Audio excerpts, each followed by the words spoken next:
2 दिन पूर्व प्रधानमंत्री जी आप लद्दाख की यात्रा पे जाते हैं।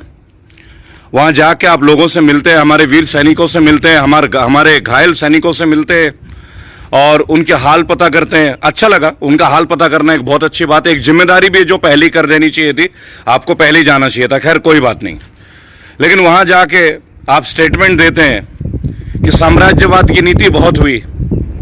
आखिर कौन साम्राज्यवाद की नीति बढ़ा रहा है? चाइना? तो चाइना का नाम ही ले लेते। हम देश आगे बढ़ रहा है, देश अपने दम पे बढ़ रहा है, ये बातें आप करते हैं। जब आप घायल सैनिकों से मिलने गए, जब वीर गति को प्राप्त हुए सैनिकों के परिवार से आप मिलने गए, तो आप ये भी जानते होंगे कि इन वीर सैनिकों की हत्या कैसे हुई। ये बात मुझे आपको बताने की आवश्यकता तो है नहीं, क्योंकि आपके पास तो एक अच्छी इंफॉर्मेशन हमेशा रहती है। मीडिया आपके साथ है, आपके साथ इतने बड़े बड़े सुरक्षा तंत्र प्रणाली के विभिन्न विभाग हैं। तो मेरा एक छोटा सा प्रश्न है मोदी जी आपसे कि मोदी जी आप चाइना का नाम लेने में क्यों हिचकिचा रहे हैं? चाइना हमारे मैप को बदलने की कोशिश कर रहा है और बहुत हद तक कामयाब भी हो रहा है, क्योंकि लद्दाख के लोगों का कहना है कि वो लद्दाख में घुस चुके हैं। वीडियो आपने देखी होगी, काफी वायरल है, ट्रेंडिंग है। जब चाइना हमारे मैप को बदल रहा है तो आप कहते हैं चाइना के ऐप को बदल दो। उससे चाइना को रोक देंगे क्या हम? और हमारे देश में आप हमारा प्रतिनिधित्व कर रहे हैं, माननीय प्रधानमंत्री हैं, सम्मानीय पद पे हैं आप, और पद का कद होता है, मैं शुरू से कहता आया हूं, शुरू से। लेकिन मैंने एक बार भी आपके मुंह से यह नहीं सुना कि चाइना की हम ईंट से ईंट बजा देंगे। आपने एक बार भी यह नहीं कहा कि चाइना को हम धरातल पे ले आएंगे। आप कांग्रेस मुक्त भारत की बात चौड़ा होकर करते हैं, तब आपका 56 इंच का सीना बढ़ जाता है, बहुत बड़े तरीके से बढ़ जाता है, फैल जाता है। ऐसा लगता है कि 56 इंच का सीना चाइना तो छोड़ो, आगे और चला जाएगा, जो भी हमारे देश के दुश्मन है। लेकिन आप उनका नाम ही नहीं लेते। मुझे समझ में नहीं आता मोदी जी, आपके अंदर का जो सारा वीर रस है वो केवल हमारे देश के विभिन्न राजनीतिक पार्टियों के लिए सीमित है क्या? कांग्रेस के लिए, ममता बनर्जी के लिए, बसपा के लिए, समाजवादी पार्टी के लिए और अरविंद केजरीवाल की पार्टी के लिए, केवल विपक्ष के लिए आपकी ताकत और 56 इंच का सीना दिखता है क्या? चाइना के लिए तो आप नाम भी नहीं ले पाते हो। क्या बात है, किस चीज का डर है? हम तो नहीं डरते, हम तो नहीं डरते। आप किसी भी देश के मुद्दे के लिए बात ही नहीं करते हो। जहां लगता है कि 4 दिन 5 दिन बैठ के चुपके से आते हो, मन की बात पता नहीं किससे कर लेते हो, दिल की बात आप सुनते ही नहीं हो, ना समझते हो। प्रधानमंत्री के पद पे आप आसीन है, मेरा नमन है आपको, लेकिन ऐसे प्रधानमंत्री नहीं सोचा था हमने। ये जरूरी नहीं कि प्रधानमंत्री खूब बोले तो वो वीर प्रधानमंत्री हो जाते हैं। हमने बहुत सारे प्रधानमंत्रियों का दौर देखा। हमने पूर्व प्रधानमंत्री मनमोहन सिंह जी का दौर देखा। हमने अटल बिहारी वाजपेयी जैसे भाजपा के एक बहुत ही वीर एवं श्रेष्ठतम प्रधानमंत्रियों का दौर देखा, जहां विपक्ष भी खड़े होकर तालियां बजाया करते थे, इतना सम्मान देते थे वो विपक्ष को। आपका जब से प्रवेश हुआ है भारतीय राजनीति में, आपका केवल एक ही एजेंडा रहा है, कांग्रेस मुक्त भारत, तृणमूल कांग्रेस मुक्त भारत, समाजवादी पार्टी मुक्त भारत, राष्ट्रीय जनता दल मुक्त भारत। अब तो बिहार का चुनाव है, अब तो आप पता नहीं तेजस्वी जी के लिए क्या क्या कांटे बिछा देंगे, नए नए आईटी सेल, आपके नए नए कमेंट्स डेवलप हो जाएंगे। मुझे एक बात बताइए माननीय प्रधानमंत्री जी, देश में पेट्रोल की कीमत, इसी पेट्रोल के नाम से आपने मनमोहन सिंह जी को ना जाने कितना बार भला बुरा कहा। आपके लोगों ने, आपने, आपके रविशंकर प्रसाद जी ने, स्मृति ईरानी जी ने, गडकरी जी ने, किन्होंने नहीं कही, आप मुझे बताएं। आज पता नहीं उनको मुंह में ताले क्यों हैं, आज आरएसएस चुप क्यों बैठा है, मुझे ये नहीं समझ में आता। भाई आरएसएस तो एक बहुत बड़ा संगठन है, वो रियलाइज करते हैं अपने जिम्मेदारियों को। एक बहुत बड़ी नैतिक जिम्मेदारी है आरएसएस की भी, क्योंकि वो केवल बीजेपी के लिए समर्पित नहीं है, वो राष्ट्र के लिए समर्पित है, जैसा कि वो बताते हैं। लेकिन उनकी ओर से तो मैं कुछ सुन ही नहीं पाता। एक वक्तव्य नहीं आ रहा है आजकल, ना राम माधव जी का आ रहा है, ना मोहन भागवत जी का आ रहा है, विभिन्न जो लोग हैं किसी का भी नहीं आ रहा है। माननीय प्रधानमंत्री जी, 1 महीने से लगातार पेट्रोल की कीमतें आप बढ़ा रहे हैं, उसके ऊपर भी एक दो कमेंट्स कर दें, आ जाएं पब्लिक के बीच में, आके देखें लोगों में क्या भावना है आपके प्रति। एक छोटी सी बेटी है हमारी देश की, जिनका भी वीडियो वायरल हुआ है, पेट्रोल की कीमत के ऊपर बीजेपी समर्थक बातें की है उन्होंने। मैं उस बेटी का फिर भी धन्यवाद देता हूं, उसमें साहस है, भारत की हर बेटी में साहस है। लेकिन मैं ये समझता हूं कि उनको किन पॉइंट्स को देख के ये वीडियो बनाया गया है। अगर भारत की और लाखों बेटियों को देके मैं ये शुरू करवा दूं कि एक पेट्रोल की कीमत बढ़ने से सब्जी की कीमत बढ़ती है, ट्रांसपोर्टेशन की कीमत बढ़ती है, हर कमोडिटी की कीमत बढ़ती है, एक राज्य से दूसरे राज्य तक जो चीजें आती है उनकी कीमतों में वृद्धि होती है। क्यों? क्योंकि पेट्रोल और डीजल की वजह से वो डिपेंडेंट होते हैं। ठीक है, बच्ची ने एक सवाल पूछा कि सरकारी स्कूल कैसे चलते हैं, और मैं वही सरकारी स्कूल का जो डेटा है एक और भारत की वीर बेटी के माध्यम से जल्द आपके बीच में ला रहा हूं, तब आप क्या कहेंगे? एक बार भी देश के समक्ष देश की परेशानी में आप आते ही नहीं है माननीय प्रधानमंत्री जी। और पेट्रोलियम मिनिस्टर जो है हमारे, पता नहीं वो कौन है, मैं तो खुद असमंजस में हूं, क्योंकि अगर वो होते पद पे तो अब तक तो आ चुके होते। वो तो पालती मार के बैठे हुए हैं। गृह मंत्री इन पे टिप्पणी नहीं करते। वैसे गृह मंत्री को 10,000 एलईडी लगा के बिहार के चुनाव की तैयारी में देखा जा सकता है। माननीय प्रधानमंत्री जी, 2 दिन अगर आप पूर्व चले गए लेह लद्दाख, तो मैं एक बात आपको बोलूंगा, उससे मनोबल बढ़ता नहीं है, उससे मनोबल बढ़ता नहीं है। अगर आप यहीं पे दिल्ली से खड़े खड़े कह देना कि चाइना को हम मुंह तोड़ जवाब देंगे, चाइना का नाम तो लीजिए। आप लोगों से कहते हैं चाइनीज गुड्स का बहिष्कार कर दें।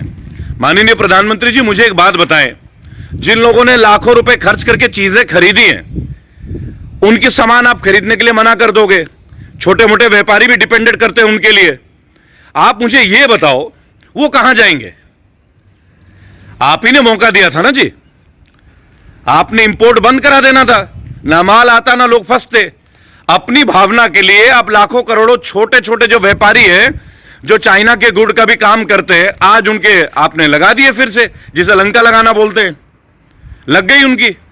अब मुझे एक बात बताएं भाई साहब, माननीय प्रधानमंत्री जी, ये कैसी रणनीति है, ये कैसा सुशासन है, ये कैसा गुड गवर्नेंस है आपका? आप चाइना का गुणगान कर रहे थे पिछले 1 साल के अंदर। जिनपिंग जी का मुखौटा बच्चों को गुजरात में, तमिलनाडु में, पता नहीं कहां कहां लेकर आपने रैलियां करवा दी। तब आपको नहीं पता था कि इस पड़ोसी का ड्रैगन जो है क्या है, आप नहीं जानते। चाइना का इतिहास रहा है, आप तो इतिहास के अच्छे ज्ञाता रहे हैं, बहुत बढ़िया तरीके से इतिहास आपके लोग पढ़ते होंगे। अब चाइना हमारा भूगोल बदल रहा है, अब चाइना हमारा भूगोल बदलने में लगा है। आप चाइना का ऐप बदलने में लग गए, टिकटॉक बंद कर दो, यूसी ब्राउजर बंद कर दो, और पता नहीं कौन कौन से एप्लीकेशन बंद कर दो। आखिर इन एप्लीकेशंस को लागू करने की परमिशन किसने दी? अब आपकी बात और बड़ी करता हूं, चाइना के मोबाइल, लोगों ने लाखों रुपए के शोरूम खोले हुए हैं, एमआई के, रेडमी के। अब आपके प्रचार, आपकी पार्टी के आईटी सेल के प्रचार के बाद लोग वो मोबाइल नहीं खरीदेंगे। उन बेचारों को क्या चाइना उनसे मोबाइल वापस नहीं लेगा? वैसे ही लॉकडाउन में लोग मर रहे हैं, नोटबंदी से लोग त्रस्त हैं, ग्रसित हैं, आपके बुरे पॉलिसी से लोग भुगत रहे हैं। भुखमरी है आपके गंदे गंदे पॉलिसीज से। मैं तो आपके पॉलिसीज को गंदा बोलता हूं, क्योंकि अच्छा कैसे बोल सकता हूं? जिसका रिजल्ट अच्छा होगा उसे ही तो अच्छा बोलूंगा ना। आपने एक बार भी अपने किसी एक पॉलिसी को कभी कामयाब करते हुए नहीं देखा। केवल आपको मैं भी गिनाऊंगा, आज आपके उपलब्धियां थोड़ा गिनाना चाहूंगा, लेकिन मैंने देखा है कभी समंदर के किनारे चले जाते हैं आप, टहलने लगते हैं, 2 पॉलिथीन उठाते हैं और मीडिया कवर कर लेती कि देश का प्रधानमंत्री स्वच्छता में लगा हुआ है। एक बात बताइए, पॉलिथीन में कचरा उठाने से देश स्वच्छ हो जाएगा? इसे तो मीडिया कवरेज बोलते हैं, फुटेज लेना। कितना फुटेज चाहिए आपको? और एक काम करते हैं, सारे चैनलों में हम ना अपनी टी-शर्ट में आपका नाम प्रिंट करा लेते हैं, our greatest prime minister till date who has led us down, that is honourable Narendra Singh Modi ji. आप बोलिए, मैं आह्वान करूंगा, लोग मान लेंगे। लोग मुझे भी सुनते हैं, लोग मुझे प्यार करते हैं। और देखिए, मैं तो किसी पार्टी के खिलाफ नहीं हूं, आपकी भी पार्टी के खिलाफ नहीं हूं, आपकी बुरी नीतियों के खिलाफ हूं, क्योंकि आपकी जो नीतियां है ना, वो लोगों को तोड़ रही हैं। चाइना से आप क्या लड़ेंगे? आपकी पार्टी के नीति की वजह से लोग आपस में लड़ पड़े, कितने दिन से लड़ रहे हैं। आपके आईटी सेल का जो काम है वो यही तो है। मैं तो खुल के बोलता हूं, मैं खुल के बोलता हूं। पर लोकल बोलते हैं। आपने कभी आदर्श सोसाइटी का नाम नहीं सुना क्या? आदर्श क्रेडिट एंड कोऑपरेटिव सोसाइटी, क्या वो लोकल नहीं थी संस्था? विदेशी तो नहीं थी ना? लगातार 1 साल से आपने उनके नाक में दम कर दिया है आदर्श वालों का। ना कोई समाधान करते हैं, पीएमसी वालों का कोई समाधान करते नहीं यार। बात करते हैं वोकल फॉर लोकल। अरे लोकल कंपनीज ही तो हैं। आदर्श क्रेडिट कोऑपरेटिव सोसाइटी ये लोकल नहीं है क्या? मुकेश मोदी, राहुल मोदी, प्रियंका लोधा, ये क्या विदेशी पैदा हुए क्या? जिनपिंग के भाई बहन है क्या? ये समाधान करते नहीं है। नई नई बातें ले आते, मुद्दा ले आते, मीडिया फुटेज करते हैं और चाहते कि लोग आपकी तारीफ कर जाएं। केवल कितने दिन झूठे तारीफों में रहेंगे आप? Make in India. प्रधानमंत्री जी, आप ही का बेटा हूं, इस राष्ट्र का भी बेटा हूं। आपका पद है और मैं उस पद को नमन करता हूं, क्योंकि प्रधानमंत्री सर्वोच्च पद है। राष्ट्रपति जी महोदय तो है ही, लेकिन आप तो भाई लोकतांत्रिक तरीके से हैं। सब फैसले तो आपके गवर्नेंस ने लेनी है। कुछ बातें हैं जिससे बहुत नाराजगी है लोगों में। ना लोगों की सुन रहे हो, ना लोगों की समस्याएं देख रहे हो, कोई एक काम भी तो नहीं कर रहे हो। पेट्रोल की कीमतें बढ़ाए जा रहे हो। लोगों को इतना प्रश्न है भाई, इतना सस्ता क्रूड ऑयल है बाहर में, जहां विदेशों से आप ला रहे हैं, आपके पास तो एक एक बॉटल नहीं होगी, इतना आपने भर लिया पेट्रोल। इसी तरीके से अपने पार्टी के लिए आप फंड इकट्ठा कर रहे हैं। पीएम केयर बना दिया आपने, आरटीआई के दायरे में नहीं लाए, और अब काले धन की बात करते हैं। ऐसे आएगी क्या भ्रष्टाचार मुक्त भारत? ऐसे होगा? अपने शब्दों पे चलिए, practice what you preach. If honesty is the best policy, I am using the word if honesty is the best policy, where do you stand? Where is your party stand on honesty? I just want to know that. Your finance minister never comes before the public. PMC bank, Adarsh credit, Sahara और पता नहीं कितने ऐसे societies हैं जिनको आप लोगों ने लोगों को त्रस्त कर दिया। लोग मर रहे हैं, आपको पता नहीं कानों में जूं तक नहीं रेंग रही है। इतना महसूस हो रहा है। चाइना चाइना करके अब बिहार में इलेक्शन आ रहे हैं, तो आप चाइना का नाम पे एक और मेडल ले लेंगे। आपको लगता है पॉसिबल है? खड़ा हो जाऊं क्या तेज प्रताप जी के साथ, तेजस्वी के साथ खड़ा हो जाऊं? तेजस्वी भाई साहब के साथ में खड़ा हो जाऊं? देखेंगे आप बिहार में कितना कमल खिलाएंगे। मेरे वीडियो में आपने सुना होगा, फिर से बिहार आना है और फिर से कमल खिलाना है। पॉसिबल है क्या? ऐसे खिलाएंगे? अरे हम हर जगह कमल खिला देंगे आपके लिए। एक काम कीजिए ना, विपक्ष को उनका सम्मान दीजिए। पहला, विपक्ष को साथ लेके काम कीजिए। लोकल ट्रेडिशंस को भी समझिए। लोकल ट्रेडिशन समझते नहीं है, किसी की बात आपने सुननी नहीं है, केवल अपनी बात सुनानी है। अरे परेशान हो गए लगातार सुनते सुनते। चाइना का नाम नहीं लिया जा रहा। 56 इंच का सीना क्या काम का है भाई? हमसे बोलिए, खुल के बोलते हैं। हमारी देश की वीरांगनाएं देखिए, वीर महिलाएं देखिए, खुल के आप एक बार आह्वान तो कर दीजिए। हमें डर है क्या युद्ध से? चाइना से हम डरते हैं क्या? आप नाम लेने से डरते हो, हम तो लड़ने से नहीं डरते। अकेले आप ही तो भारतीय नहीं हो ना, भारत मां के शेर अकेले आप नहीं हो, क्योंकि शेर की परिभाषा ही कुछ और है। मैं तो कभी बोलता भी नहीं, क्योंकि शेर तो एक पशु है। पशु को या तो जंगल में होना चाहिए, सर्कस में होना चाहिए। इंसानों के बीच में पशु की क्या जरूरत है? माननीय प्रधानमंत्री जी, इस तरह का मीडिया अप्रोच छोड़ के जड़ से जमीनी तौर पे लोगों के बीच में आइए। जुमलों के सहारे सरकार बना ली, जुमलों के सहारे लोगों के दिल में बैठ गए। ज्यादा दिन नहीं चलेंगे जुमले। एक लिमिट होती है हर चीज की। लिमिट क्रॉस होने लग जाए, लोग समझ जाते हैं। लोग समझने लग गए आपको। जिस तरीके से आप पेट्रोल में कर रहे हो ना, लोग समझ गए। जिस तरह से आप चाइना का बहिष्कार करवा रहे हो, छोटे मोटे खुरदरे व्यापारियों को डायरेक्ट मौत दे रहे हैं आप। बैकअप पैकेज कोई है नहीं, 20 लाख करोड़ की बातें करते हैं। कहां है वो 20 लाख करोड़? जरा डिटेल दे देते, थोड़ा सा डिटेल दे दीजिए। निर्मला जी तो चुप ही बैठे हो गई हैं बिल्कुल ही। पेट्रोलियम मिनिस्टर तो घर से नहीं निकल रहे, मुझे लग रहा है। लोगों के बीच दोबारा मिनिस्टर का पद ही नहीं मिलने वाला। मैं आपको बता दूं, आपको मौका नहीं मिलेगा, कमल नहीं खिलने वाला। अब जहां आप नहीं है उसी राज्य को गाली दे देते हैं। तभी कहते हैं बंगाल में अत्याचार हो रहा है। अत्याचार तो आप ही करवा रहे हैं। अत्याचार तो आप ही करवा रहे हैं। ममता जी की पार्टी के लोगों को अपने साथ ले लेते हो और फिर ममता जी को गलत बता देते हो। शारदा घोटाले का क्या हुआ माननीय प्रधानमंत्री जी? आपने वादा किया था रॉबर्ट वाड्रा को अब जेल के अंदर भर दोगे। शीला दीक्षित ने इतने लाखों करोड़ का घोटाला किया, क्या हुआ उन घोटालों का? एक जवाब तो मिला नहीं मुझे आज तक। लाखों करोड़ों हिंदुस्तानी वेट कर रहे हैं आपकी ईमानदारी के जवाबों का। कहा था स्विट्जरलैंड से इतने लाखों करोड़ों ले आओगे, कितने ले आए? हमारा लिए जा रहे हो, लगातार लिए जा रहे हो।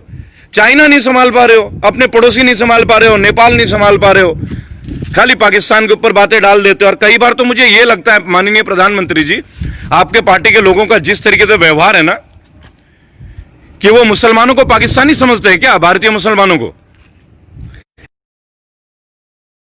थोड़ा सा अपना मानसिक विस्तार कीजिए, अपनी टीम का, अपने पार्टी का मानसिक विस्तार कीजिए माननीय प्रधानमंत्री जी। क्या भारतीय मुसलमान होना गुनाह है क्या? ये जो देश में नफरत का माहौल चल रहा है, कोरोना संभाल नहीं पा रहे हो, कोरोना का करेक्ट रिपोर्ट कभी दे नहीं रहे हो, कितने डेथ्स हुए लोगों को बताते नहीं हो, हॉस्पिटल्स का बुरा हाल है, खाना लोगों को मिलता नहीं है। दर्जनों एग्जाम्पल दे दूंगा आपको, दिल्ली, उत्तर प्रदेश, हर जगह का दे दूंगा जहां आपके शासित प्रदेश है ना, उत्तर प्रदेश। अभी देखिए परसों कानपुर में 8 पुलिस वाले शहीद हो जाते हैं। आपके वहां के पुलिस के बड़े अधिकारी जो हेलमेट पहन के मीटिंग करते हैं, एक बार उस हेलमेट को देख लीजिएगा, बुलेट प्रूफ जैकेट के साथ ऐसे हेलमेट, आप सोचिएगा ऐसे लग रहा है जैसे क्रिकेट टीम का बैट पहन के आ गए। गौर कीजिएगा माननीय प्रधानमंत्री जी, भारत आपको देख रहा है ना। आपके एक शिष्य अर्नब गोस्वामी भारत पूछ रहा है, भारत पूछ रहा है, आज तक हिम्मत नहीं हुई भारत अर्नब गोस्वामी जी को एक बार मुझे बुलाने की। एक बार बुला के तो देख लें, मैं उन्हें ये सिखा दूंगा कि भारत कैसे पूछता है, मैं उन्हें ये बता दूंगा कि एक भारतीय के मन के प्रश्न क्या होते हैं, और मैं उन्हें ये जता दूंगा कि एक भारतीय के विचार कैसे होते हैं, एक भारतीय की ताकत क्या होती है, एक भारतीय की सहनशीलता कैसी होती है, एक भारतीय का धैर्य कितने बड़े लेवल का होता है, ये मैं बताऊंगा आपको। हर जगह केवल छोटी छोटी फुहड़ बातें, आपकी पार्टी के आईटी टीम के मैसेजेस, हम तो दुखी हो गए। एज ए प्रधानमंत्री हमने किसको सेलेक्ट कर लिया भाई? और माननीय प्रधानमंत्री जी, पहले तो नहीं मानता था, अब एक बात को दावे से कहता हूं, अगर भाजपा में इतना ही दम है ना, और इतनी शक्ति है, इतनी क्षमता है, चलिए एक चैलेंज देता हूं आपको, आइए इलेक्शन बैलेट पेपर में करते हैं, ईवीएम को छोड़ते हैं, एक बार बैलेट पेपर से चुनाव करा लीजिए। जापान जैसी इतनी बड़ी देश, आज भी बैलेट पेपर में चुनाव होते हैं। आइए ना एक बार बैलेट पेपर में चुनाव करते हैं। ईमानदार आदमी को तो घबराना नहीं चाहिए, आप तो ईमानदार व्यक्ति हैं, आपकी तो टीम ईमानदार है, क्यों नहीं चैलेंज को स्वीकार करते हैं? आप क्यों नहीं स्वीकार करते हैं? विपक्ष को खरीदने का काम होता है, कभी ज्योतिरादित्य सिंधिया को ले लेते हैं, कभी कर्नाटका में गिरा देते हैं। एक भी राजनीतिक कदम ऐसा नहीं है जो सम्मानीय हो, जो सराहनीय हो। कमाल की बात करते हैं। मैं तो ये सोच के अफसोस करता हूं, 2 बार आपको वोट कैसे दे दिया। काश कि इस पात्र परिचय मुझे पहले हो गया होता, कदाचित मैं आपको वोट ही नहीं देता, कदाचित। आपने जिन जिन लोगों के टैक्स माफ कर दिए, लोन माफ कर दिए, क्या उनमें से कुछ लोगों ने भी पीएम केयर फंड में आपको करोड़ों रुपए दिए हैं क्या? अगर नहीं दिए तो पीएम केयर को ओपन कर दीजिए, आरटीआई के दायरे में ला दीजिए। नहीं लाएंगे तो सवाल होते रहेंगे, प्रश्न पूछता रहूंगा, उंगलियां उठाते लोग उंगलियां उठाएंगे आपके ऊपर। कदाचित कोई ईमानदार व्यक्ति के ऊपर उंगली नहीं उठाता अगर वो सर्वोच्च स्पष्ट और सबके सामने सहज आसान तरीके से आ जाए, कदाचित। लेकिन आप ऐसा करते नहीं है, आपने ऐसा होने नहीं देना है, आपने ऐसा होने नहीं देना है। फोटो खिंचवानी है, पब्लिक के बीच रहना है, कभी सामने फेस नहीं करना है। पहले भारतीयों को आते थे कांग्रेस के खिलाफ बोल के, कभी राहुल गांधी के ऊपर बोल दिए, कभी केजरीवाल के ऊपर बोल दिए। केजरीवाल जी कुछ काम करते तो काम नहीं करने देते, जहां भी किसी और की सरकार है वहां पड़ंगा डाल देते हैं। अजीब अजीब बातें, अजीब अजीब बातें। ये मोनोपोली है क्या? हिटलर मुसोलिनी का जैसा हमारे देश को एक और लीडर की जरूरत है क्या? भारतीय भाई और बहनों, अगर आप मुझे सुन रहे हैं, चुनाव आ रहे हैं बिहार में भी, ऐसे लोगों को हम लेके आते रहेंगे क्या जो हमारे देश को संप्रदाय धर्म के नाम पे मरवाते रहे, युद्ध करवाते रहे? अच्छी बात है क्या? हमारे लोग शहीद हो रहे हैं, चाइना बॉर्डर पे भी और कानपुर में भी। कानपुर में किनकी सरकार है, जेएनके में किनका राज चल रहा है आज की डेट में, यह कहने का प्रश्न नहीं है। क्यों नहीं अटैक कर दिया गया? छत विशत जो शव हैं, देख के किसका खून नहीं खौलता? लेकिन नहीं, बात केवल धर्म के ऊपर होगी, माइनॉरिटीज के ऊपर अत्याचार हो रहे हैं। आज की डेट में ह्यूमन राइट्स का नाम कुछ है ही नहीं। कोई कुछ बोल दे, उठा के जेल में कोई ना कोई मुकदमा लगा देना है, कोई बोले ना। और वैसे फ्रीडम ऑफ स्पीच हमारे संविधान का, संविधान की समझ आपकी पार्टी को है ही नहीं।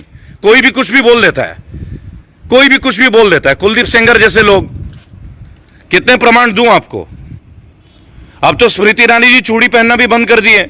मनमोहन जी को चूड़ी भेजती थी, 2-4 चूड़ियां आपको भी भेजनी चाहिए। आपने तो पेट्रोल को पहुंचा दिया सही ठिकाने, ये भी तब जब पेट्रोल औंधे मुंह गिरा हुआ, तब आप आसमान छुआ रहे हो देश में। मुझे लगता है आपको डर है कि अगली सरकार आपकी आएगी नहीं, तो फंड इकट्ठा कर रहे हैं क्या आप टैक्स के माध्यम से अपनी पार्टी के लिए? मेरा प्रश्न नहीं है, मेरा विचार नहीं है, मैं तो प्रश्न कर रहा हूं। प्रश्न का उत्तर दे दीजिए, मैं संतुष्ट हो जाऊंगा। पीएम केयर के बारे में मेरे से बात कीजिए, मैं संतुष्ट हो जाता हूं। क्रिश्चियंस के लिए आपने कितनी डेवलपमेंट की, क्या क्या पैकेज दिए, मैं बात कर लेता हूं। ब्राह्मणों के लिए आपने कितना कुछ काम किया, बता दें, कर लेते हैं। हम तो जनरल में आते हैं। मैं आरक्षण विरोधी नहीं हूं, पहले मैं एक बात बता दूं, मैं आरक्षण विरोधी नहीं हूं। लेकिन मैं यह भी कहना चाहूंगा, जो जनरल के लोग हैं, जैसे मैं खुद एक ब्राह्मण हूं, उनके बारे में भी विचार होना चाहिए। उनको भी आरक्षण के एक लेवल देना चाहिए। नहीं देंगे तो नाइंसाफी है, क्योंकि ब्राह्मण के बच्चे भी पढ़ते हैं, जनरल कैटेगरी के बच्चे भी पढ़ते हैं, उनका स्कोरिंग एक हाई लेवल पे होता है, उसके बावजूद उन्हें सिलेक्शन नहीं मिलती तो कष्ट होता है, मां बाप के सपने टूटते हैं। आप दलित को आरक्षण दीजिए, मैं सम्मान करूंगा, क्योंकि दलित है आरक्षण के योग्य, बहुत सारा कष्ट है उनको, मैं समझता हूं, लेकिन मैं किसी और के आरक्षण के विरुद्ध नहीं हूं, कदाचित नहीं हूं।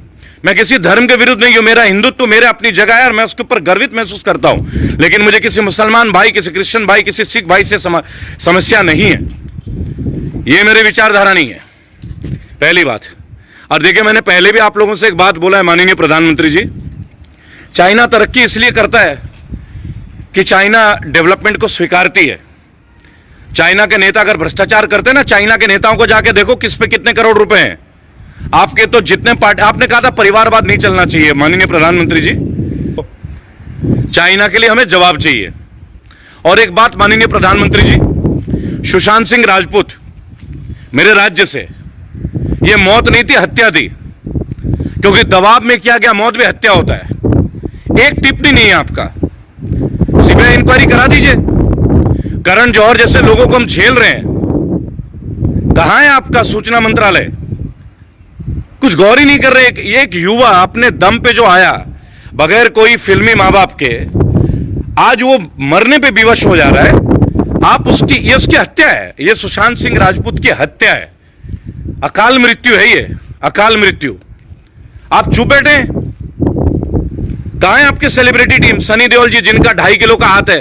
क्यों भाई सनी देओल भाई साहब, आपका एक साथी, यंग साथी मर जाता है, बोला नहीं जा रहा है आपसे, क्या कष्ट है भाई?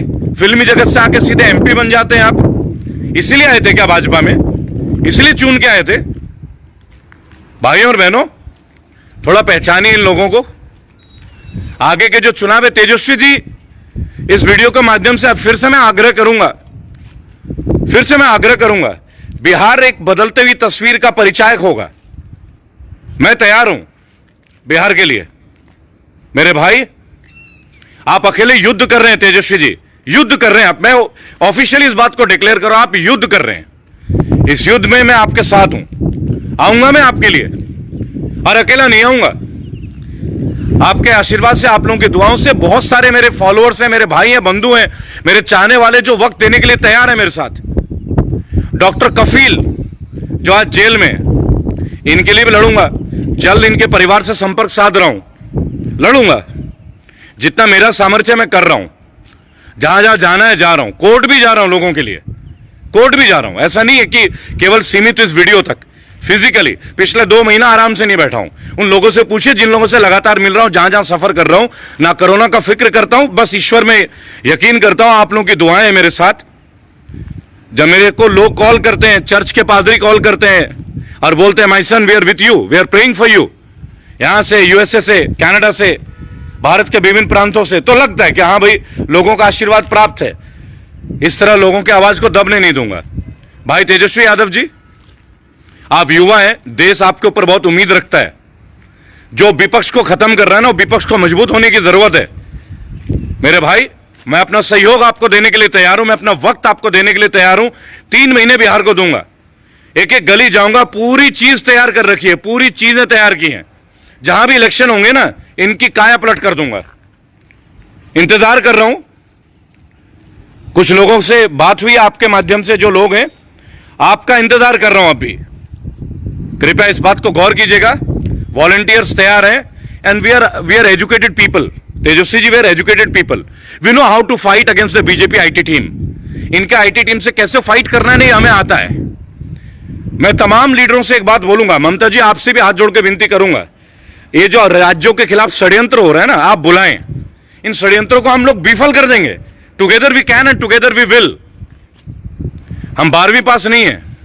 एक बात बोलूंगा, जो शिक्षा मंत्री के पद का ख्वाब देखते हैं, आप जानते हैं मैं इशारा किसके लिए कर रहा हूं, आप अच्छी तरह जानते हैं। ऐसे लोगों को बता दिया जाता है। देखिए भाई और बहनों, चाइना का बहिष्कार अवश्य कीजिए, लेकिन एक बात मैं आपसे बोलूंगा, उन लोगों के बारे में भी सोचिएगा जिन्होंने लाखों रुपए का सामान खरीदा हुआ। उन बेचारों की क्या गलती है? इसी सरकार ने परमिशन दी, इन्होंने इंपोर्ट करा, इन्होंने कमाया चाइना से, जमीन दे दी, और अब कहते हो उनको बंद कर दो, नीचे वाले को मार दो। इस बीजेपी की नीति ये रही कि नीचे वालों को मार दो अच्छे तरीके से। जो गरीब है, मैं आपको आज एक बात बता दे रहा हूं, बेबस जनता है और मजबूत सरकार है। बेबस जनता बनाम मजबूत सरकार। अब आप ये बताओ, सरकार जीतेगी या जनता जीतेगी? मैं तो जनता के लिए हूं और मैं जीत के ही रहूंगा, मैं हार नहीं मानूंगा, मैं भारतीय हूं। अगर आपने अभी तक हमारा चैनल सब्सक्राइब नहीं किया है तो सब्सक्राइब करें और घंटी का बटन बिल्कुल भी दबाना ना भूलें ताकि सभी लेटेस्ट खबरें पहुंच सकें आप पे सबसे पहले।